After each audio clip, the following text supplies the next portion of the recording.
Peuple de Dieu, shalom, que Dieu vous bénisse. Nous sommes avec mon ancien, le révérend Michel Kazad, toujours ici à Johannesburg. Toujours pour vous édifier, on a voulu partager un peu dans quelque chose juste de 5 à 6 minutes sur le ministère des bandes. Je voulais un peu, papa, que vous puissiez nous parler un peu de cette expérience, de ces petits débats que vous avez eu avec un frère qui croit que nous devons simplement écouter les bandes, nous ne devons pas prêcher. Les Éphésiens 4 ne doivent pas monter à la chair, il faut laisser que les bandes puissent jouer. C'est un peu de nous raconter cette expérience-là parce que j'ai trouvé que ça va aider aussi beaucoup de gens vraiment. Bonjour, chers frères et sœurs qui nous suivez dans cette bande. Je remercie aussi les frères Pierre pour la question. Parce que ce sont des questions qui éclairent la lanterne de mes esprits des frères et sœurs. Aujourd'hui, il y a effectivement, le Seigneur avait déjà prédit qu'il y aura la confusion que Satan sème au milieu du peuple de Dieu. La confusion que Satan sème, ça ne sera pas dans l'église catholique, non. Ça sera dans là où le véritable message de William Branham est prêché. On a vécu autant de vagues de doctrines qui se sont levées. Aujourd'hui, il y a je ne sais pas comment je peux appeler ça, la doctrine appelée des bandes ou le ministère des bandes. Oui, certains prennent ça de leur façon. J'ai eu le temps de causer avec certains frères et sœurs. Il y a une confusion par rapport à ce que le frère Joseph Branham est en train de faire. Frère Joseph Branham, il est dans la volonté parfaite de Dieu. Parce que lui et son église se sont convenus pour uniquement mettre les bandes de l'église. Et il y a un ordre avec ça. Aujourd'hui, nous voyons des frères. Moi, j'appelle dans un esprit de rébellion entre eux. Ils se révoltent, ils sont mécontents dans les églises où ils étaient membres. Et c'est fini, ça leur donne le droit d'aller mettre les bandes dans leur maison. Maintenant, lorsque vous leur demandez, frère, vous mettez les bandes. C'est comme j'ai demandé à un bien-aimé, j'ai dit, vous avez mis des bandes depuis longtemps. Combien de gens avez-vous amené au baptême du Saint-Esprit en mettant la bande de frère Branham? Et puis vous-même, comment est-ce que vous avez reçu le Saint-Esprit? Je crois que si vous êtes de ceux-là, cette question va aussi vous interpeller. Parce que l'objectif du message que Frère Branham nous a apporté, c'est de nous amener au baptême, à une expérience du Saint-Esprit. Mais dès le moment où, dès lors où vous n'êtes pas en mesure de recevoir le Saint-Esprit, que ce soit par les bandes, que ce soit par n'importe quoi, parce que le Saint-Esprit se transmet à la manière apostolique, par l'imposition de main. C'est ça la formule générale.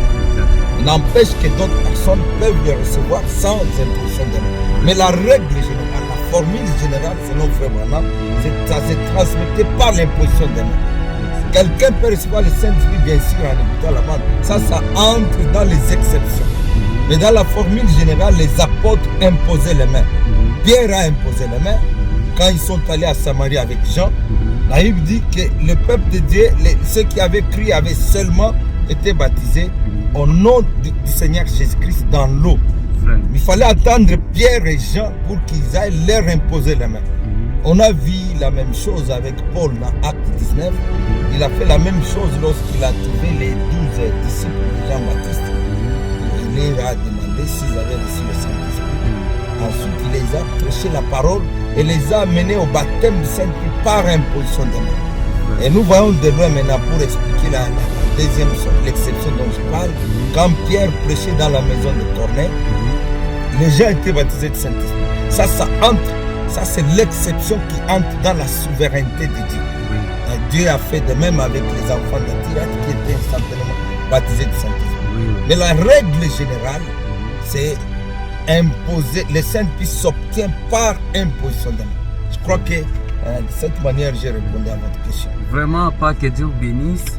Et il y a aussi un constat que nous avons remarqué parmi les frères qui croient à écouter les bandes. Nous tous, nous croyons que nous devons écouter les bandes des frères Branham, parce que c'est ça même ce qui nous a été recommandé. Mais nous voyons que ça devient un esprit. Beaucoup de gens, ils écoutent ça parce qu'ils ont été déçus. Il a été déçu à l'église. Lui et le pasteur, ils ne s'attendent pas et ils font recours aux bandes. Cela. Avec ça, vraiment, est-ce que c'est toujours dans la volonté de Dieu ou bien c'est une forme de rébellion ou bien c'est par déception ou quelque chose comme ça? C'est ce que j'appelle rébellion. Ce sont des frères qui ne comprennent pas. Il n'y a qu'une seule forme que la Bible nous parle, une forme de gestion des enfants de Dieu. C'est ça l'église. La Bible dit que dès le début de la première église du Nouveau Testament, tous ceux qui recevaient la parole venaient se réunir autour des apôtres. C'était ça la première église. Jésus a dit, sur cette pierre, selon la commission qu'il a donnée à Pierre, sur cette pierre, j'ai bâtirai mon église. Mais nous voyons que lorsque l'église est née au début du Nouveau Testament, c'était le jour de la Pentecôte, Pierre est sorti pour montrer aux gens qu'est-ce qu'ils devraient faire pour faire partie de cette église dont je vous avais parlé. Et tous venaient se réunir et nous savons tous que Pierre était le premier pasteur. Même l'église catholique nous prêche ça. Ils reconnaissent en Pierre comme étant le premier pasteur de l'église. Après lui, il y a eu des successions de pasteurs. Et lorsque Frère Branham est venu, il a dit, j'ai prêché comme Paul. Paul a suivi les pas des autres apôtres. Souvenez-vous, lorsque le Seigneur l'a appelé avec ses puissants ministères, il est allé en Arabie Saoudite partout. 3 ans après, il est revenu pour faire connaissance de Céphas et aussi voir si ce que lui prêchait était correct. Et Paul, c'est lui notre apôtre des gentils. Il nous a prêché comment établir l'ordre de l'Église. Confère les livres de Timothée et les livres de Tite, où il leur montre comment faut-il faire pour établir, de passer dans les églises locales. Et lorsque le frère Branham vient, il nous dit la même chose que lui prêche comme Paul. Et c'est pour cela qu'il a prêché l'ordre de l'église de 58 et aussi l'ordre de l'église de 1963. Et l'ordre de l'église de 1963, ça nous montre l'établissement des hommes dans les offices dans une église locale. Donc, quiconque qui croit au message dans ce temps tel que prêché par le frère Branham, il doit avoir une église et un homme qui doit être son berger qui le conduit. Donc, c'est ce que frère Joseph Branham est en train de faire. Pour éclaircir sur le point de frère Joseph Branham, je voudrais rappeler aux frères et sœurs que le frère Joseph Branham, il est le fils de notre prophète. Il est lui-même prophète. Nous croyons à ça parce qu'il s'écrit dans les brochures. Mais non, je voudrais ressortir une chose très importante que les frères devraient retenir.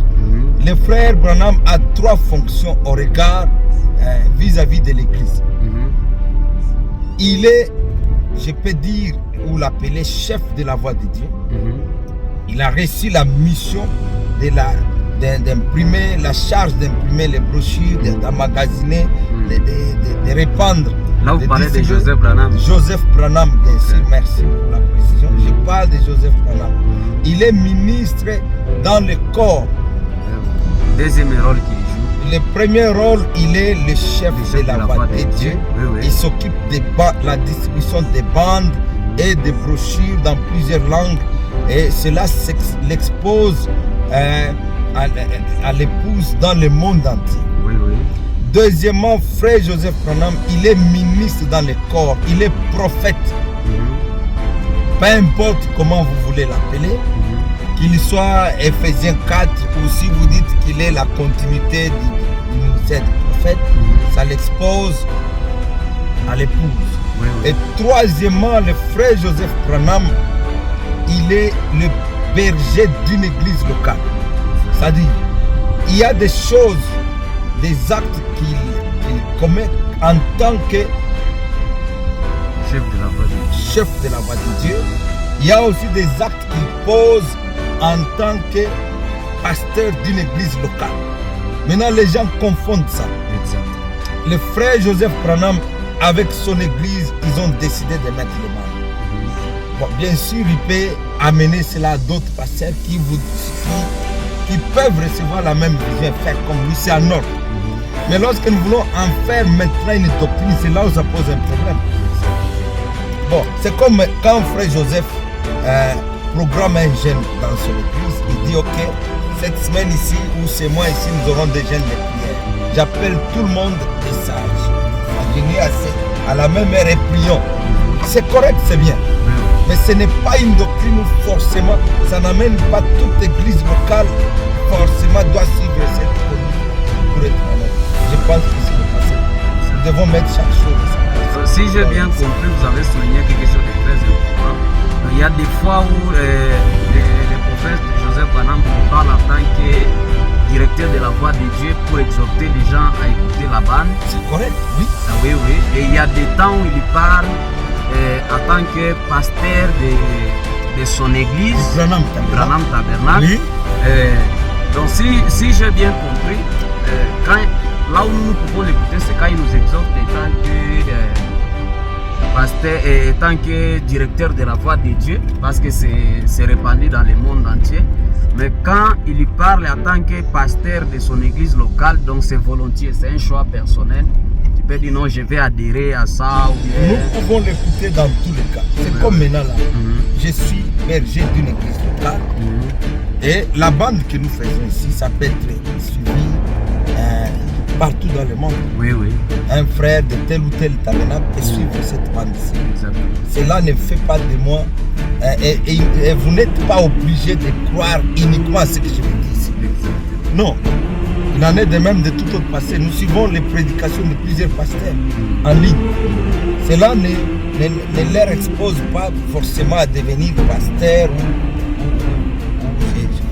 que dirais-je, pasteur des autres églises locales. Non. Donc restons dans la ligne de la parole de Dieu. Évitons les confusions inutiles. Donc en conclusion, chaque membre, chaque frère qui croit au message doit avoir une église considérée comme sa maison telle que le frère nous l'a prêché. Que Dieu bénisse papa et que Dieu bénisse tous les peuples de Dieu. Nous sommes en train de dans un monde là, vous voyez, il fait mal. Je crois que l'essentiel a été dit. Si vous avez des questions, votre expérience, peut-être si le Saint-Esprit avec les bandes, vous nous ferez toujours savoir dans les commentaires ou bien dans les numéros qui sera affiché dans la site. Vous nous ferez aussi partager cela. Que Dieu bénisse.